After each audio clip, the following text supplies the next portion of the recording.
Sering saya menerima laporan dari jamaah, terutama ibu-ibu. Di rumahnya selalu merasa ada sesuatu berantakan, selalu ada masalah. Sama suaminya ada masalah, sama orang tuanya ada masalah, sama anaknya ada masalah, sama tetangga pun ada masalah. Dan dia berusaha semaksimal mungkin menjaga diri dan melindungi dari bermacam masalah, tapi tetap ada saja. Atau dalam dirinya sendiri merasa tidak tenang, ada was-was, merasa ada tergoda, ada gangguan, ada makhluk halus, ada bermacam-macam. Kira-kira apa obatnya untuk menyelesaikan masalah? Saya berikan, dan ini obat insya Allah bermanfaat untuk semua.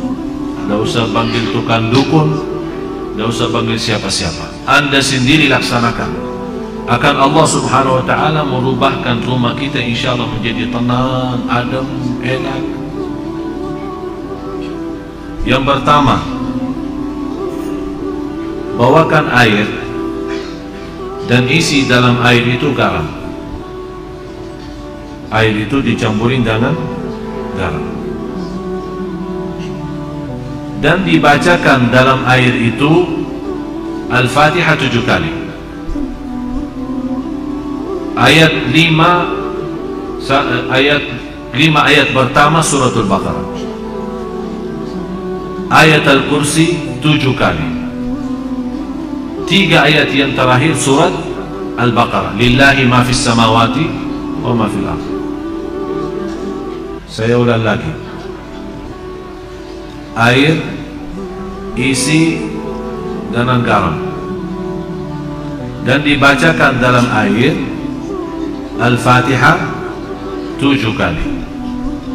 Yang kedua 5 ayat pertama 1 kali, dari Alif Lam Mim sampai wa ulaika hum al-muflihun, 5 ayat. Yang ketiga 7 kali ayat Al-Kursi. Yang keempat 3 ayat yang terakhir suratul Baqarah. Lillahi ma fis samawati wa ma fil ardh wa in tubdu ma fi anfusikum sampai selesai. Kemudian qul huwallahu ahad 3 kali. Qul a'udzu birabbil falaq 3 kali. Qul a'udzu birabbin nas 3 kali. Kalau Anda merasa masih asing, boleh ditambah air dan silahkan minum. Bisa diminum. Kalau Anda merasa terlalu asing, belum kuat karena garamnya terlalu banyak, boleh ditambahin air. Ini satu untuk minum, jelas. Yang kedua, bawakan ember besar, isi air dengan garam.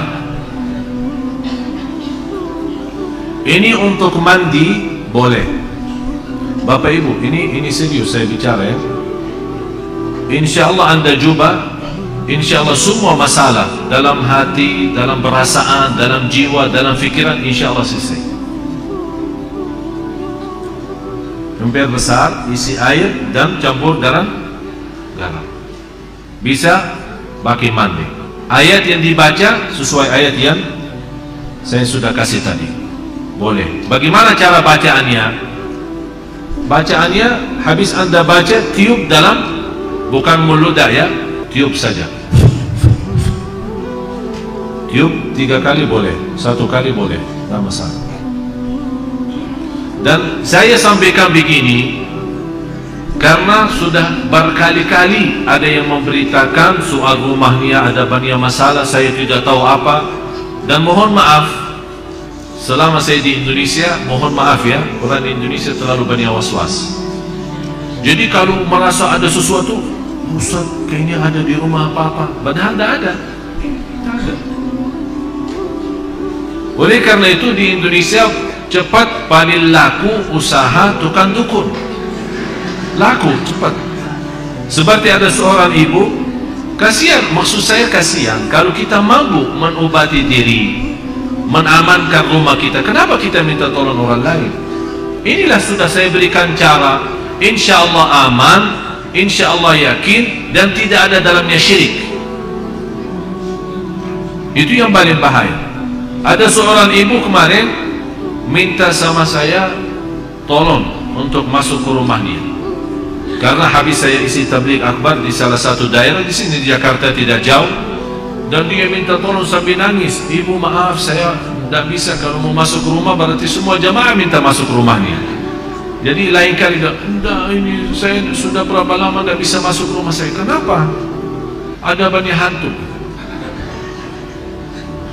Sambil tolong Syekh datang. Barangkali dalam datangnya Syekh terusir ini hantu. Ini juga masalah sebenarnya. Ucapan hal seperti ini memiliki keyakinan kalau seorang syekh datang hantu bisa terusir, itu sudah punya fikiran salah. Cuma sekarang ini bagaimana saya mengobati masalah ibu ini? Saya terima, saya datang. Terus ibu apa cerita rumah ini? Ceritanya saya pernah didatangi seorang kiai, katanya kiai, katanya.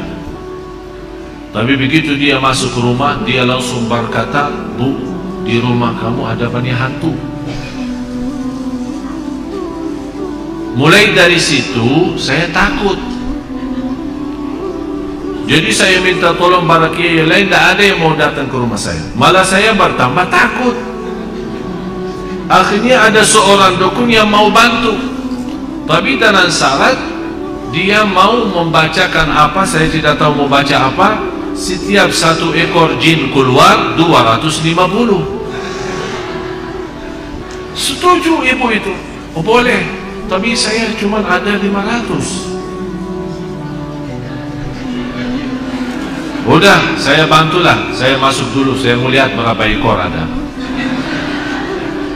Masuk tukang ini apa namanya, dukun itu habis baca-baca apa, alhamdulillah ibu tidak banyak, cuma 5 aja.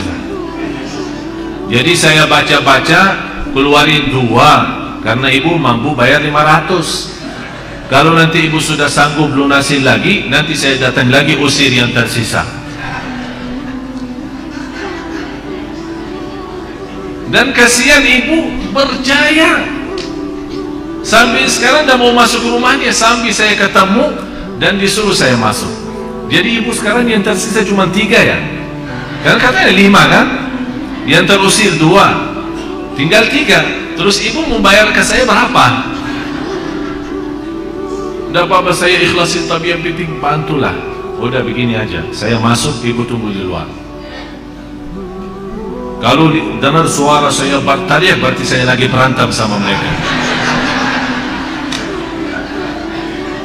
Terus saya masuk. Begitu saya masuk ke rumah, saya panggil ibu sini. Baru masuk ya, saya jujur saja tidak lihat apa-apa. Bu, saya sudah periksa rumahnya, aman. Terima kasih Syekh. Berarti aman sekarang, tidur.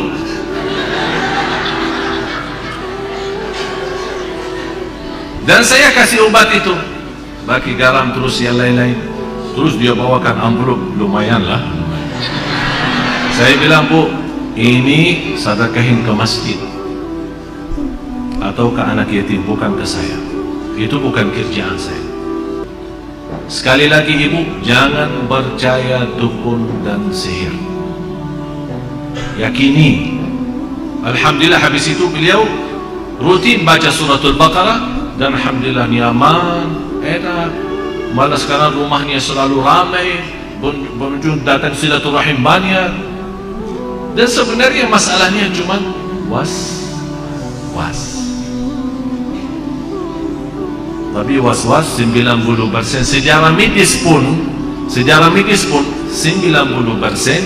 sebabnya penyakit manusia adalah was-was.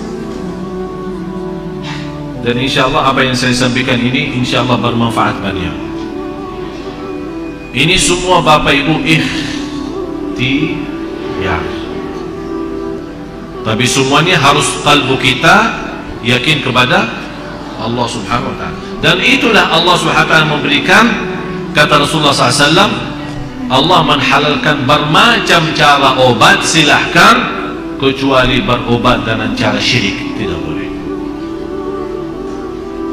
InsyaAllah dijauhkan oleh Allah Subhanahu wa ta'ala dari godaan, dari penyakit, dari bahaya waswas, dari jiwa tidak tenang, insya Allah semua bisa diatasi dengan izin Allah Subhanahu wa ta'ala.